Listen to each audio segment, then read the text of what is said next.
So sinundo na tayo ng travel and tour natin, yung POP PH. So ito na yung bus na sasakyan natin.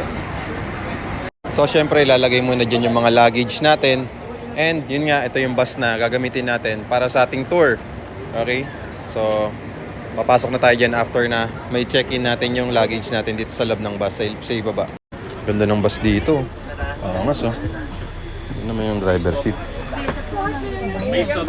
Gusto mo. Ganda oh. Yan, dito na tayo sa bus. Nakatulog ako. So, ito yung pupuntahan natin ngayon. Yan. So, Osaka Castle. And then, Dotonbori Street. Shinsaibashi. Ito yung sinasabi ng babae. Yung Dotonbori Street. Tsaka itong Shinsaibashi. Tapos hotel check-in. So, ito yung itinerary natin ngayong umaga. Malamig sa labas. Sakto yung jacket natin. Parang Baguio. Malamig. So nakaka-excite dun sa pupuntahan natin kasi maganda daw dun eh. Sabi nung taga Sakura Mobile. So tignan natin mamaya.